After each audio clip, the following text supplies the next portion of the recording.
Hi, ഈ vacation അടിപൊളിയാക്കണ്ടേ? എങ്കിലിതാ കുറഞ്ഞ ചെലവിൽ നിങ്ങളോടൊപ്പം തേജോമയ് ടൂർസ് ആൻഡ് ട്രാവൽസ്. ലക്കിടി കൂട്ടുപാതയിൽ പ്രവർത്തിക്കുന്ന അമാന ഫാസ്റ്റ് ഫുഡിൽ പഴകിയ ഭക്ഷണ സാധനങ്ങളും ഭക്ഷണം പാകം ചെയ്യാൻ പ്ലാസ്റ്റിക് കത്തിക്കുന്നതും പിടികൂടി. ലക്കിടി പേരൂർ ആരോഗ്യ വകുപ്പും ഗ്രാമപഞ്ചായത്തിന്റെ നേതൃത്വത്തിലായിരുന്നു പരിശോധന. ലക്കിടി കൂട്ടുപാതയിൽ പ്രവർത്തിക്കുന്ന അമാന ഫാസ്റ്റ് ഫുഡ് എന്ന ഹോട്ടലിലാണ് ഇന്ന് രാവിലെ ആരോഗ്യ വകുപ്പും ലക്കിടി പേരൂർ ഗ്രാമപഞ്ചായത്തും പരിശോധന നടത്തിയത്. പഴകിയ ഭക്ഷണ സാധനങ്ങളും ഭക്ഷണം പാകം ചെയ്യുവാൻ പ്ലാസ്റ്റിക് കത്തിക്കുന്നതും കണ്ടെത്തി. ഹോട്ടലിൽ നിന്നും ഭക്ഷണം കഴിച്ച 3 കുട്ടികൾക്ക് വയറിളക്കമുണ്ടായി എന്ന പരാതിയെ തുടർന്നായിരുന്നു പരിശോധന.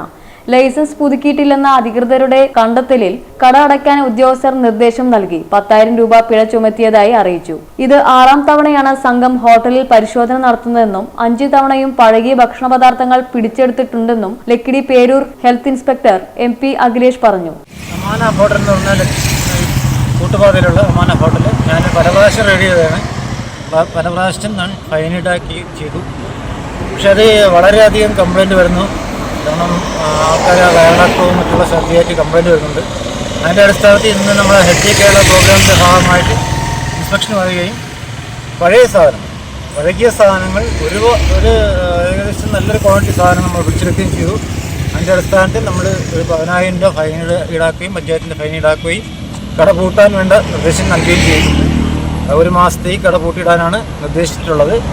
അത് കഴിഞ്ഞ് കംപ്ലീറ്റ് ക്ലീൻ ചെയ്തതിന് ശേഷം മാത്രം തുറന്ന് കാണിച്ചതിന് ശേഷം മാത്രം ലൈസൻസ് എടുത്താൽ മതി എന്നുള്ള നിർദ്ദേശമാണ് കൊടുത്തിരിക്കുന്നത്. അതിനുശേഷം ബാക്കിയുള്ള സർട്ടിഫിക്കേഷൻ എല്ലാ കാര്യങ്ങളും അത് 1 മാസം കഴിഞ്ഞ ശേഷം മാത്രം നൽകുന്നുള്ളൂ എന്ന് ആരോഗ്യവകുപ്പിന് വേണ്ടിയിട്ട് പറഞ്ഞു കൊടുക്കുന്നു. ഇതാണ് എനിക്ക് പറയാനുള്ളത്. പല പ്രാവശ്യത്തെ ഇൻസ്പെക്ഷൻ പലകളിലും നമുക്ക് അനുഭവങ്ങൾ ഉണ്ടാവാറുണ്ട്.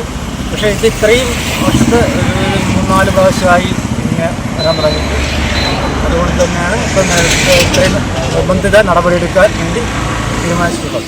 Lakkidi Peroor panchayat assistant secretary S. Ajith, HIK Krishnaprasad, JHIമാരായ S. സുധീഷ്, P. സനിത, പഞ്ചായത്ത് ജീവനക്കാരി T. സൈനബ എന്നിവരടങ്ങുന്ന സംഘമാണ് പരിശോധന നടത്തിയത്.